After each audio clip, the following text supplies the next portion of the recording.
Welcome to the Zweig Letter Podcast, putting architectural, engineering, planning, and environmental consulting experts straight talk in your ear. These podcasts deliver great interviews with industry leaders and Zweig Group's 3 decades of invaluable research, leadership, management, marketing, client, and HR advice directly to you, free of charge.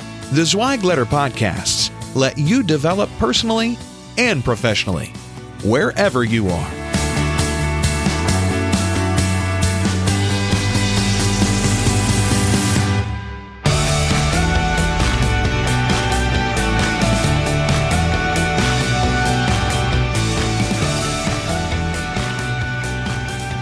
Hey folks, and welcome to another episode of the Zweig Letter Podcast. I'm your host, Randy Wilburn, and I am here today. I've got a very special guest for you today. I'm here with none other than Bryan Wehler from, let me start over again. 3, 2, 1. Hey folks, and welcome to another episode of the Zweig Letter Podcast. I'm your host, Randy Wilburn, and we're excited today to come to you with another great episode. I have a guest that I'm sure you're going to want to hear from.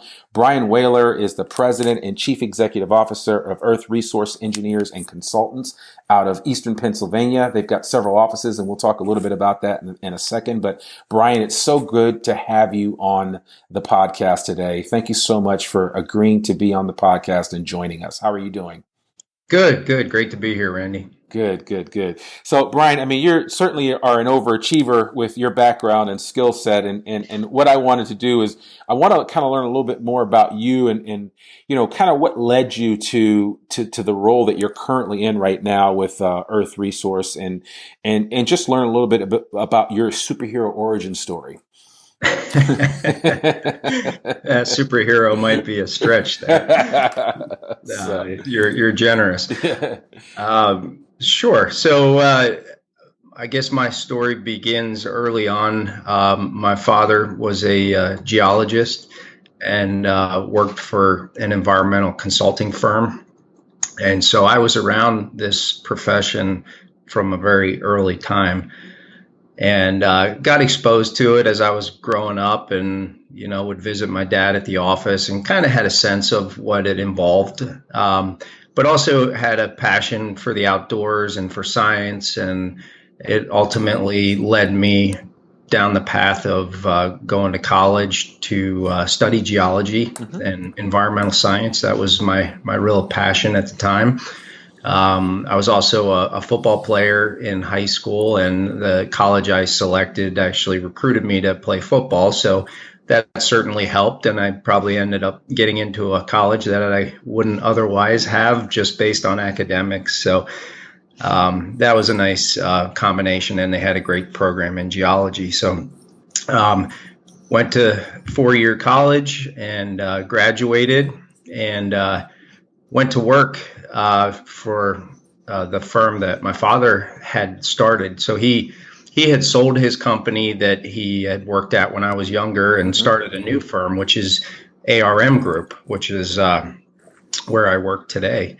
And so there was only a few guys working there at the time. And so I started getting involved and working on some different types of environmental projects and hydrogeology projects, and dabbled a little bit on the environmental engineering side. And the engineering really intrigued me, and I certainly enjoyed the analytical nature of it. And after a couple years, I recognized that I could probably go a lot further if I also had an engineering degree. So I elected to go back to college. Got a second bachelor's degree in civil engineering, and then went on to get my master's degree in civil engineering as well. So that was kind of my progression. And then I went back after my graduate degree to ARM Group, and have since been able to combine my experience and background in both geology and civil engineering with an emphasis in geotechnical engineering and solid waste engineering, which has broadened into other areas. But I guess that's the 2-minute version of my background and kind of how I got to where I am today. Oh, man. Yeah, well, no, certainly. And I do apologize. I don't know why I was up here reading something off of your website because it says Earth Resource Engineers and Consultants. And I'm like, wait a minute. I don't think that's the name of the firm, but it is ARM Group. So just so everybody knows, and that will be in our show notes, and a link to Bryan's firm and contact information for Bryan will certainly be in the show notes. So everybody listening will be able to access that information. But no, I appreciate that. So really, ARM is almost a family business.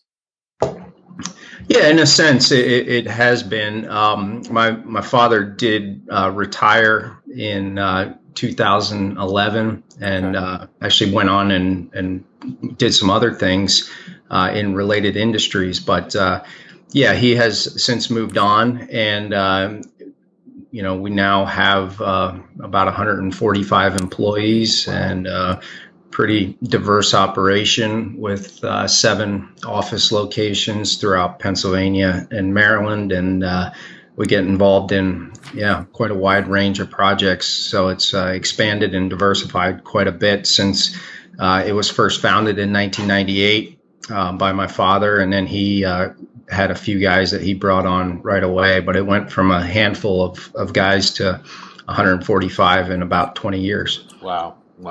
So what would you say is how were you received in terms of taking over the helm of the company from your dad? I mean, I know sometimes, and we see that a lot with design firms where, a father or a parent will turn over a company to the children to run in some instances. In some instances, that doesn't happen. I mean, we have clients now that, I ask them, are your kids in the business or in the industry? And they're like, no, they do something totally different. They don't even want to be engineers or architects. So I find that interesting. I mean, you kind of followed in your dad's footsteps. How has that transition been?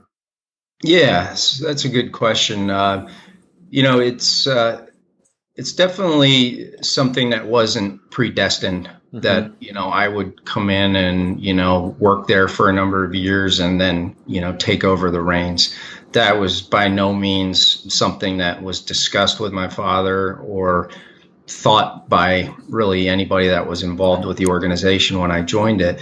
So it was certainly, a well-run organization. It had strong management. It had, several other senior principals working for the firm. And so it wasn't a situation where, Bryan is the logical successor to this business. So it was something that over time, and as I gained experience and, I guess the other folks in the company, felt that I was qualified, that it became, more of a good decision to appoint me to that role. But it was certainly something that was, earned over time, not something that was preordained. Yeah, or a foregone conclusion, right. If you will. So, okay. Well, with that said, then what advice would you give to a design firm owner right now that may be faced with that opportunity? They have a child that is coming up through the firm, but they also don't want to appear as if they're just that's just the natural order of things when we know that that's not always the case. What advice would you give, or maybe what one key thing that your dad did that allowed you to be able to ultimately assume leadership and it wasn't maybe, a painful experience? Mm-hmm. Yeah, that's a good question. I haven't really thought much about. One of the things I think that was certainly helpful for me was to get, first of all, to have a broad enough education to be able to understand at a pretty deep and technical level all the different things that we did as a company. Right. So it was certainly helpful to understand the geology side, the environmental side, the engineering side, and to be able to speak intelligently and understand how those operations ran. So having that background and education and experience was certainly important. But I'd say you have to be able to, do all the things that make an engineering company successful. You have to be able to do those things well. Yeah. You have to be able to do the technical work well. Yeah. You have to be able to manage the client relationships, to have good communication, have good writing skills. You have to be successful in business development. You have to grow accounts. You have to bring in new work. You have to keep the existing clients happy. You have to understand the financial side of the business and how it makes money and how you can lose money and, all the financial aspects that make a firm successful. So I guess, it's important to really have a pretty good grasp of every facet of the business, not only to understand it, but to actually have done it at some level. So I think that's probably the most important thing, is to really have the exposure in all the aspects of the business that make it run. Right. Well, yeah, and obviously you guys are certainly doing that. As I look at some of the accolades that ARM has received, you guys have won a ton of awards from the Solid Waste Association of North America, SWANA, and you guys have kind of been killing it, actually, in a number of the different areas that the verticals that you work in. How have you been able to sustain that type of excellence across the board? Yeah. So, I would say first and foremost, we're very strong technically. And that's really our fundamental skill set, and our fundamental driver is solving problems, finding good technical solutions to problems that are also, financially sound and cost effective. So we've been able to attract and retain very bright people who are very strong technically, but also communicate well and can see the big picture and can understand the financial implications of the various solutions. And so I think that's been one of our greatest strengths. And over time, we've been able to take that model and expand it. And we've been able to diversify into some different markets as we've seen opportunity and where we thought that our skill sets were transferable. And so it's, even though we've been able to grow pretty steadily, it's been a gradual and sustained and controlled growth. And so I think we've been able to stay true to what made us successful in the early days, and we're still trying to do that today. And we're very cognizant of not allowing ourselves to become a really big company that has lots of bureaucracy or layers of decision making, or is super risk averse, or just is not able to be very nimble and adaptable and to jump on opportunities as they arise. So those are some of the things that I think have been key to our success. Okay. Wow. Well, that's awesome. So a couple of the areas, the areas that you guys focus in are solid waste, natural gas, and renewable energy. Out of those three, and I'm not asking you to pick a favorite, but I am. Which one do you see the most upside or opportunity in, or do you think all three have their benefits as far as upside is concerned? Yeah, that's an interesting question as well that I haven't given much thought to, but solid waste engineering has really been our bread and butter over the years. That's really been I'd say our strongest and most stable market since the very beginning. Okay. And we've been able to continue to grow that, and it's very strong today, and it's still one of our largest, if not our largest, practice area within the organization. Okay. So that's been fantastic. If you say, from sitting here today, what do I think has the greatest potential growth opportunity? I would say it's probably more likely in the renewable space. I knew you were going to say that. Yeah, so we're seeing a ton of opportunity in the renewable space, not just solar, but also wind energy, anaerobic digesters, all kinds of, alternative and renewable forms of energy. So that's exciting. I feel like we're well positioned to capitalize on that growth.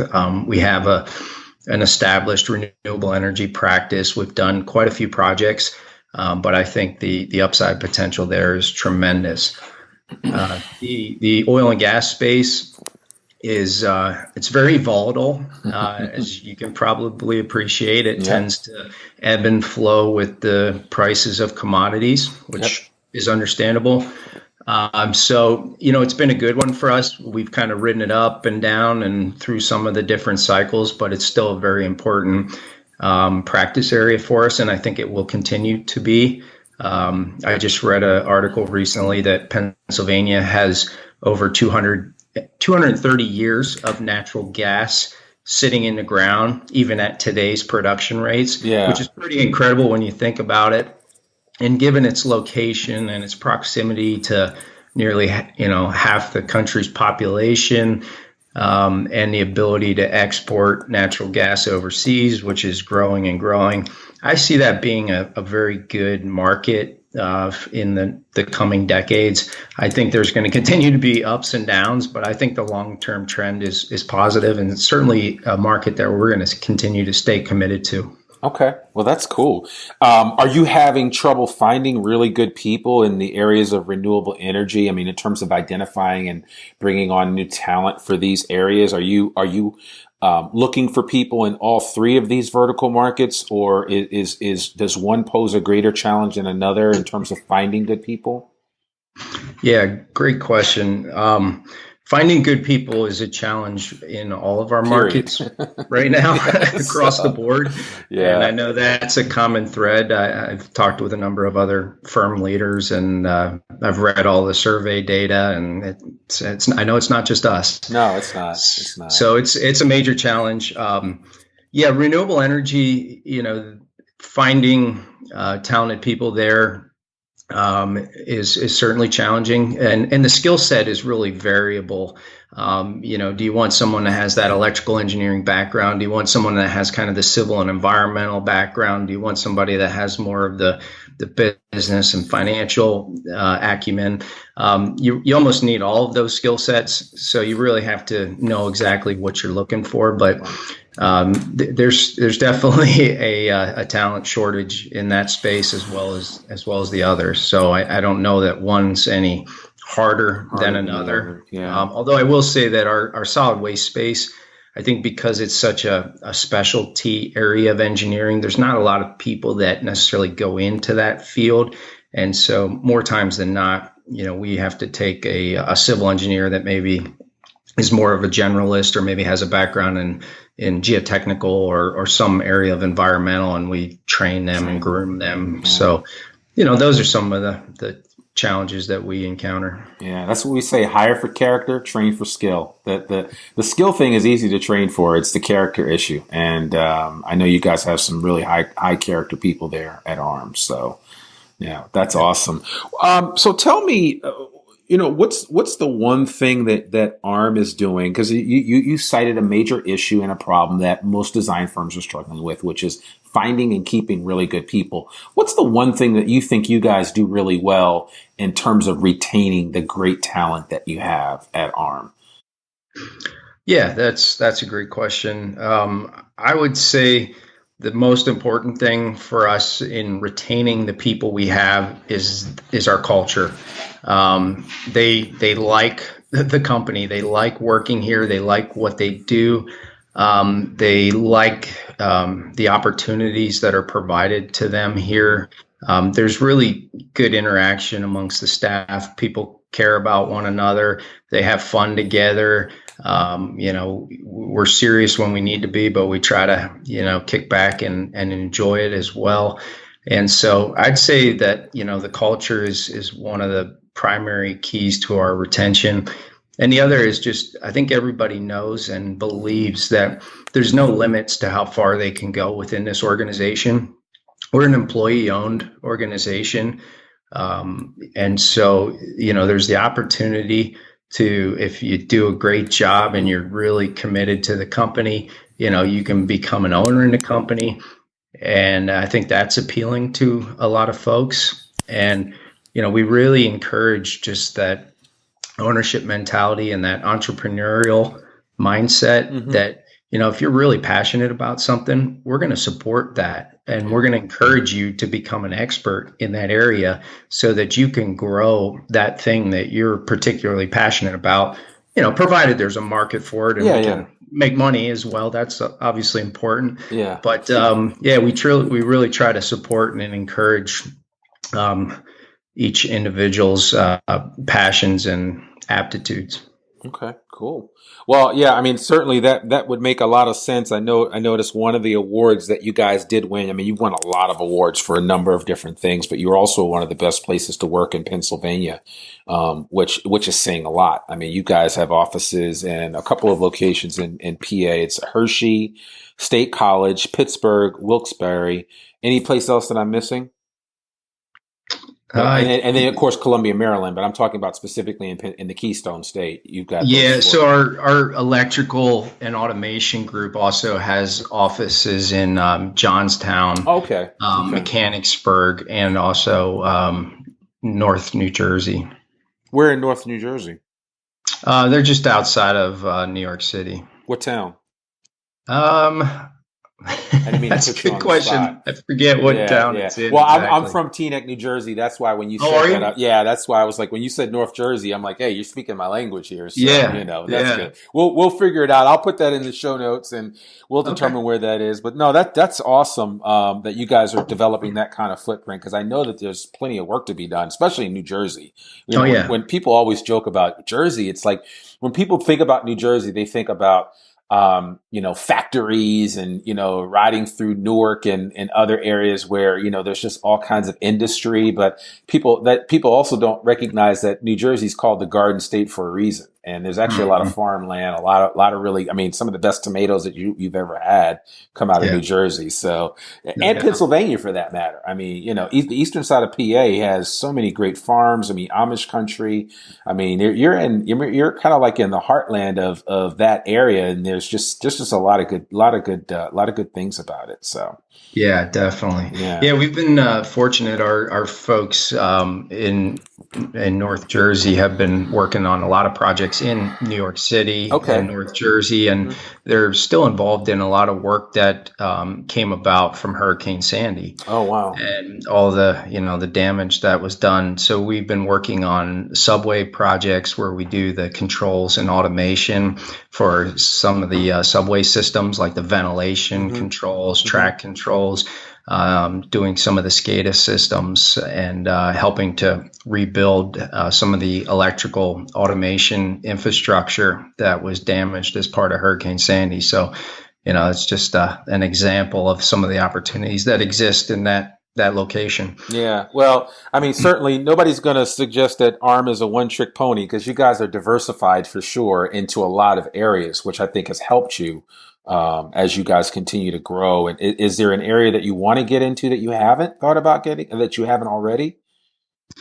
Yeah, there's some things that we've been looking at as that we think could complement what we're currently doing. One of the areas that we're not active in right now is really wastewater engineering. Okay. So we think that could be a good field for us to eventually get involved with, but we currently are not.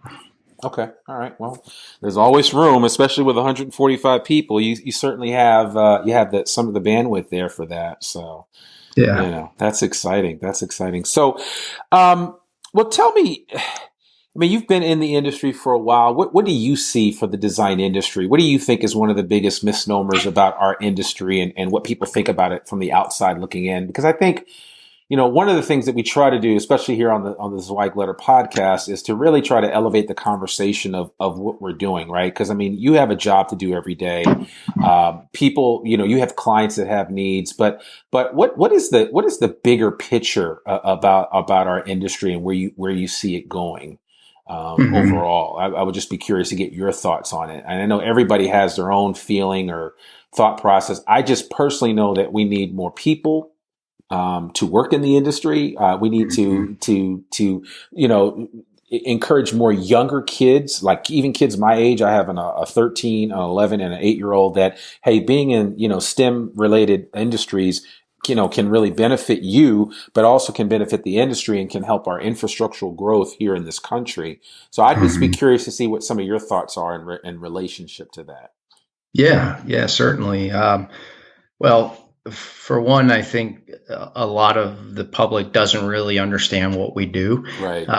If they hear earth resource engineering consultant, a lot of times I get the question, well, what is that? What does that mean? Yeah. Or even a civil engineer. A lot of people don't understand what that means and what they do. So, it's an interesting field in that a lot of what we do is under the radar and behind the scenes, right? Yeah. I mean, as long as the water lines are working, as long as the power lines are working, as long as people can flush their toilets and take their garbage out to the curb, nobody really notices who's providing that. Yeah. So, and that's okay. I think as a profession, we're not one that needs a lot of notoriety or attention or spotlight. We like what we do. We feel good that we're doing something that has a tangible benefit to society. I think that's very satisfying to most of the people that work in this field.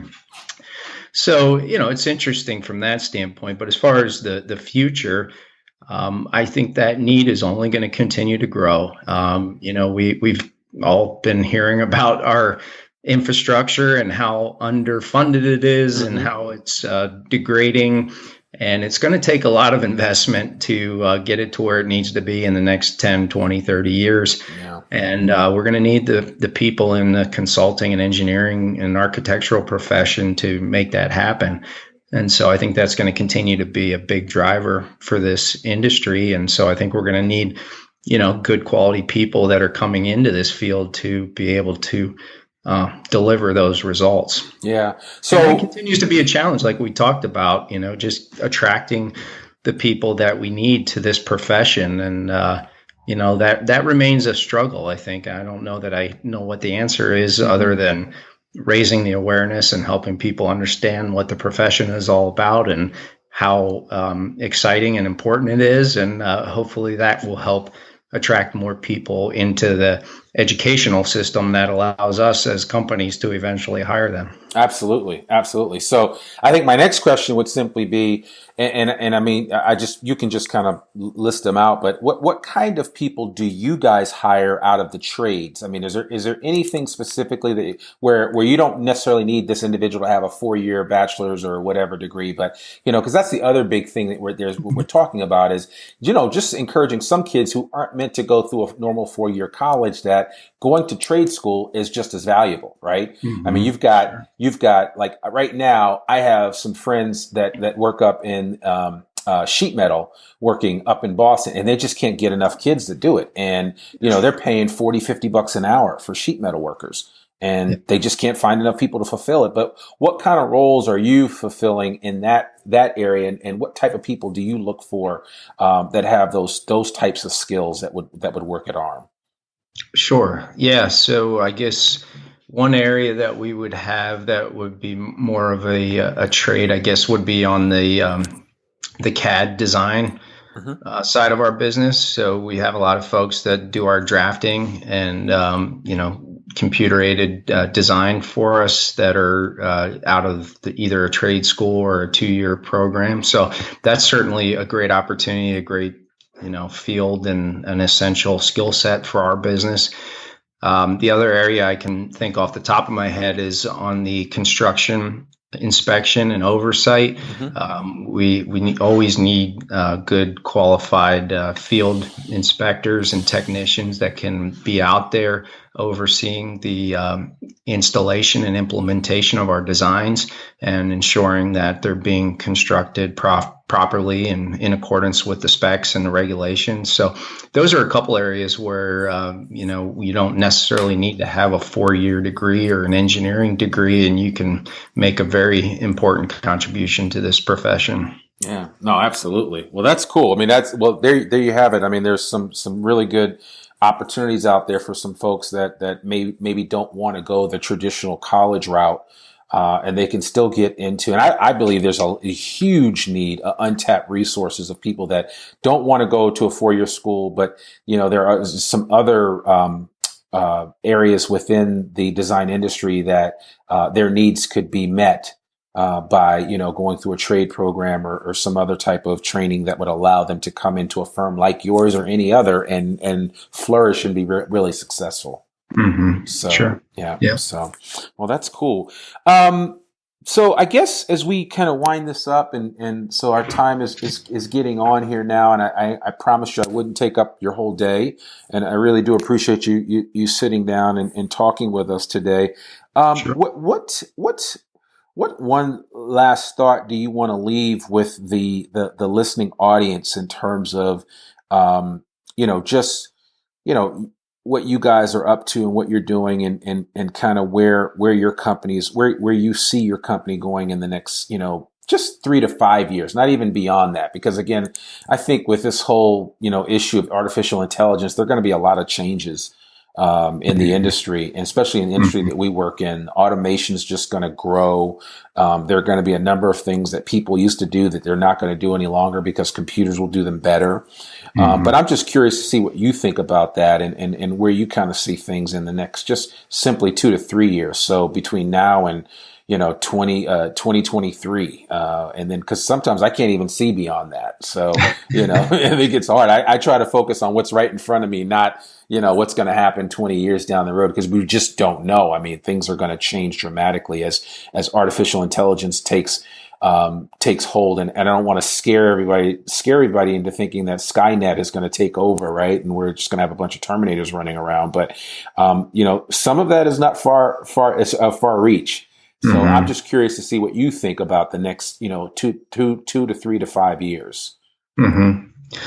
Yeah. So it's always hard to predict the future. And I'll tell you, technology certainly continues to play an increasing role in our industry. And it's something that we pay very close attention to. And we're constantly, looking at the new and evolving technologies to see how we could incorporate those into our business.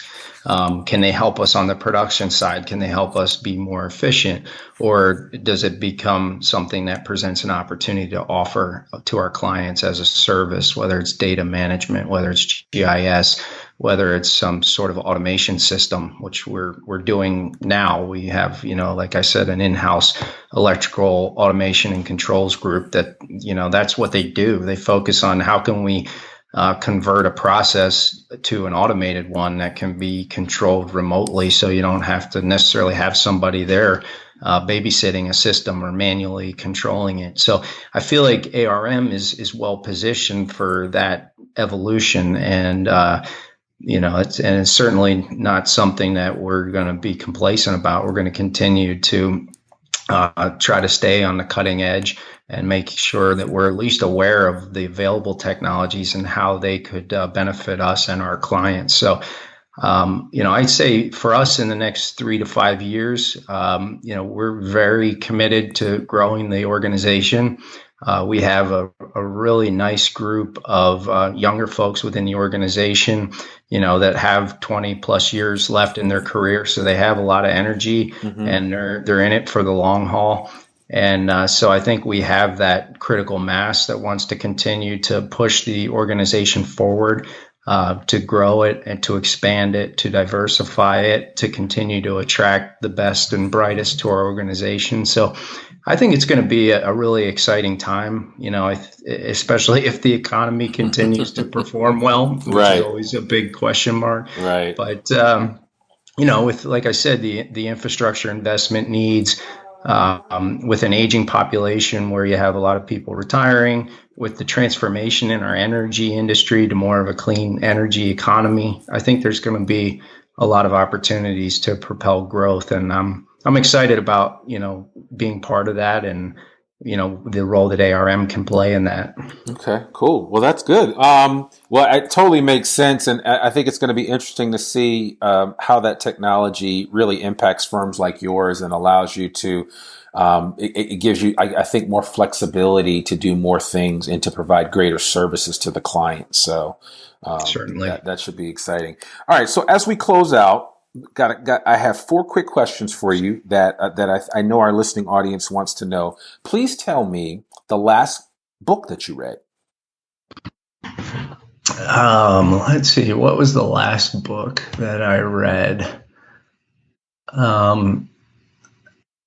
Think and Grow Rich by Napoleon Hill. Okay. All right. That's a good book. It was one of my favorites. I've read that several times. So And there's an audio cassette that goes along with that. That's pretty good too. So, but yeah, that's a classic one. What was the last movie you saw? Boy, it's been a while since I've gone to the movie. I think it was Jumanji 2. That's a good one. I saw that as well. My kids love that. They forced me to buy that for them on iTunes. How about the last vacation? And Aspen doesn't count unless you brought your family to Aspen, which I don't think you did. No, and unfortunately I didn't.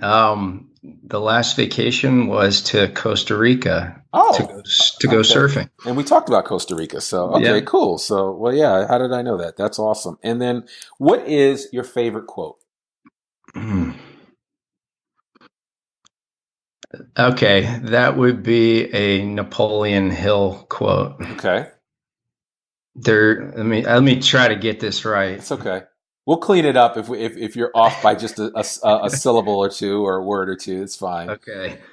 There's always room for the man who delivers the goods when he said he would. Right. Okay. All right. I like that.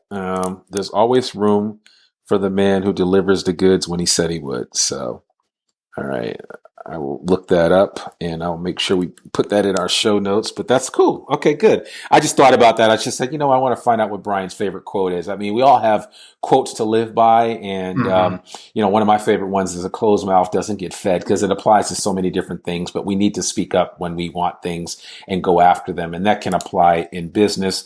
That can apply in life in so many different ways. And so I always encourage people to do that. But man, Brian, thank you so much for taking time out of your Friday schedule to connect with us. It was certainly an honor and a pleasure to meet you in Colorado and Aspen. We had a blast there, enjoying Bloody Marys and a lot of really good education and time with each other. So I really do appreciate that. But thank you so much for being on this Zweig Letter podcast. It was a blast to have you on the show. No, it was my pleasure, and it was great talking with you, Randy. I appreciate it. Okay, cool. Well, folks, there you have it. Bryan Wehler from ARM Group. Of course, I butchered the name at the beginning. I was saying Earth Resource Engineers and Consultants, but I cleaned it up. And again, he's with ARM Group. We will put a link to their website and a link to Brian's contact information in the show notes if you want to connect with him and ask him some questions. He's a super smart guy. He's got a BA in geology, a Bachelor's of Science in Civil Engineering, and if that's not enough, a Master's of Science in Civil Engineering. So he's clearly an underachiever, but he has a lot to share. We really appreciate him coming on the podcast today and speaking with us. Folks, I just wanted to remind you guys that we have a lot going on here this summer at Zweig Group. I really wanted to encourage you, if you haven't already, to check out our Hot Firm Design Industry Awards ceremony that is coming up in September, the third week of September. And I think, you guys, there's still not too late to book your space and participate in this industry leading event. It is, we used to say it's like the Inc. 500, 5,000 dinner and ceremony that they have in DC every year. But this is specifically for the design industry. And so we really want to take a time out to celebrate this great industry and the amazing people. That's you, the listening public, and those of you that are doing some amazing things as firm owners, firm leaders, and just the folks that work in the design firms that make it happen every day. And so we want to celebrate you, and we spend a day and a half doing that. We'll be in Dallas, Texas this year, the third week of September at the Fairmont Hotel. You can find out more information on our website at zweiggroup.com. In addition, I also want to give you a gift, because it wouldn't be, what would life be like if you just listened to this podcast and didn't get anything out of it, aside from the great information and advice that Brian gave today on this podcast. But that gift is the Zweig Letter. The Zweig Letter is a newsletter that has run continuously since 1992, almost 30 years of outstanding information purely catered to the design industry. 12 pages every Monday comes out. The Zweig Letter has been an outstanding publication, and I want to give it to you for free. That's right. You'll get the digital subscription for free. It will come out every Monday at noon. All you have to do is go to zweiggroup.com, click on the Zweig Letter icon, and just enter your email address. I promise you no spam. All you'll get is the newsletter in a digital format every Monday morning. I really encourage you to do that. I also want to give you a free digital subscription to Civil plus Structural Engineer magazine.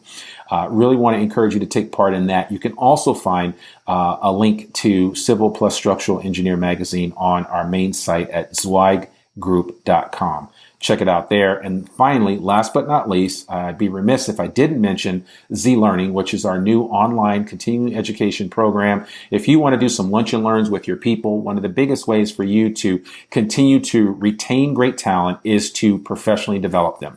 And Z-Learning is a tremendous option for you to do that. We offer training programs in everything from project management to leadership to financial management for non-financial managers and everything in between. So we really want to encourage you to take advantage of Z-Learning. You can reach that at zweiggroup.com/Z-Learning. A link to everything that I mentioned will be in the show notes, and I certainly encourage you to take advantage of that. Listen, folks, I really enjoy spending time with you every week. Remember, this podcast is available every Friday at noon. Please share this with a friend. Please take a moment to review it on iTunes or whatever your preferred podcast app is, and let us know what you think. And if you ever have any questions, just reach out to me. All my contact information is in the show notes. And so we really appreciate everything that you're doing to make this industry great. And we hope that this little bit of information helps you as you move through your day. Thank you so much for listening to this episode of the Zweig Letter Podcast. Remember, our sole existence is to elevate this industry by any means necessary, and we can't do it without you. I thank you so much, and I will see you next week. Thanks for tuning in to this Zweig Letter Podcast episode. If you want more wisdom and inspiration, in addition to information about M&A, strategic planning, HR, and marketing your firm, subscribe now to the digital version of the Zweig Letter free of charge. Just visit thezweigletter.com/subscribe and leave your email address. Your free subscription will begin immediately.